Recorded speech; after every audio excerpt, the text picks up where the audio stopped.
His unhappy childhood helped shape his secretive personality. Newton was born prematurely on Christmas Day 1642 at his family's home, Woolsthorpe Manor, near the town of Grantham, England, several months after the death of his father, an illiterate farmer. When Newton was 3, his mother wed a wealthy clergyman, Barnabas Smith, who didn't want a stepson. Newton's mother went to live with her new husband in another village, leaving behind her young son in the care of his grandparents. The experience of being abandoned by his mother scarred Newton and likely played a role in shaping his solitary, untrusting nature. As a teen, he made a list of his past sins, and among them was threatening my father and mother Smith to burn them and the house over them. As an adult, Newton immersed himself in his work, had no hobbies and never married.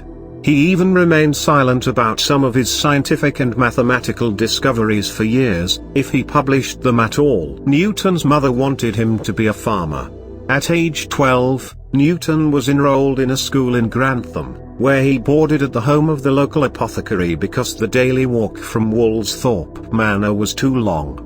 Initially, he wasn't a strong student, however. As the story goes, following a confrontation with a school bully, Newton started applying himself in an effort to best the other boy and transformed into a top student.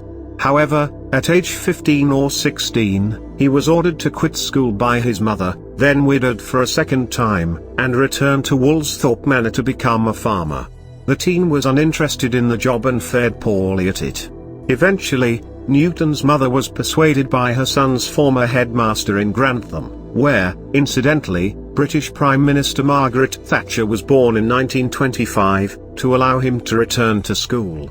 After finishing his coursework there, Newton left for Trinity College, University of Cambridge in 1661, putting farming behind him for good. The Black Death inadvertently set the stage for one of his most famous insights. In 1665, following an outbreak of the bubonic plague in England, Cambridge University closed its doors, forcing Newton to return home to Woolsthorpe Manor. While sitting in the garden there one day, he saw an apple fall from a tree, providing him with the inspiration to eventually formulate his law of universal gravitation. Newton later relayed the apple story to William Stukeley, who included it in a book, Memoir of Sir Isaac Newton's Life, published in 1752. In 2010, a NASA astronaut carried a piece of the ancient apple tree aboard the Space Shuttle Atlantis for a mission to the International Space Station.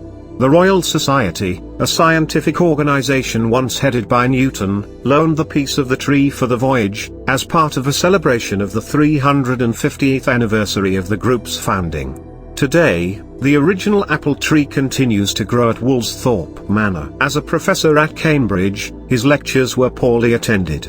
In 1669, Newton, then 26, was appointed the Lucasian Professor of Mathematics at Cambridge, one of the world's oldest universities, whose origins date to 1209.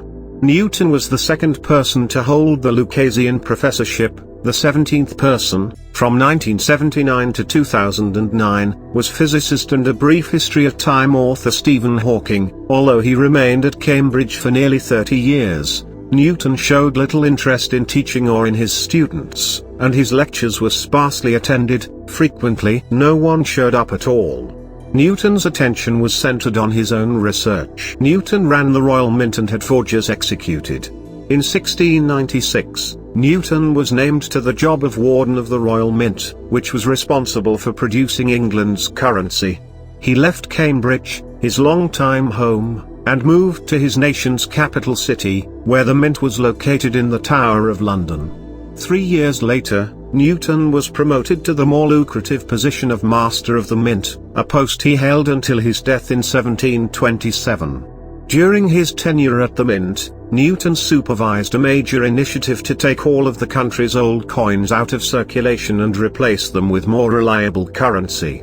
He also was focused on investigating counterfeiters, and as a result became acquainted with the city's seedy underbelly as he personally tracked down and interviewed suspected criminals, receiving death threats along the way.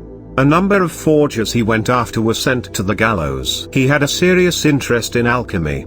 In addition to the scientific endeavors for which he's best known, Newton spent much of his adult life pursuing another interest, alchemy, whose goals included finding the philosopher's stone, a substance that allegedly could turn ordinary metals like lead and iron into gold.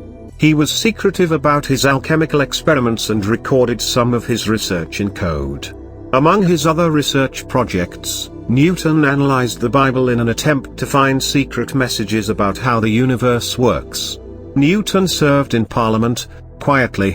From 1689 to 1690, Newton was a Member of Parliament, representing Cambridge University. During this time, the legislative body enacted the Bill of Rights, which limited the power of the monarchy and laid out the rights of Parliament along with certain individual rights. Newton's contributions to Parliament apparently were limited, though he reportedly spoke only once, when he asked an usher to close a window because it was chilly. Nevertheless, while in London, Newton became acquainted with a number of influential people, from King William III to the philosopher John Locke. Newton served a second brief term in Parliament, from 1701 to 1702, and again seems to have contributed little. He had fierce rivalries. When it came to his intellectual rivals, Newton could be jealous and vindictive. Among those with whom he feuded was German mathematician and philosopher Gottfried Leibniz. The two men had a bitter battle over who invented calculus. Newton developed a version of calculus in the 1660s but didn't publish his work at the time. In the 1670s, Leibniz formulated his own version of calculus, publishing his work a decade later. Newton later charged that the German scholar had plagiarized his unpublished writings after documents summarizing it circulated through the Royal Society. Leibniz contended he'd reached his results independently and implied that Newton had stolen from his published work. In an effort to defend himself, Leibniz eventually appealed to the Royal Society, and in 1712 Newton, who'd served as the organization's president since 1703, agreed that an impartial committee would be assembled to look into the issue. Instead, he packed the committee with his supporters and even penned the group's report, which publicly credited him with discovering calculus.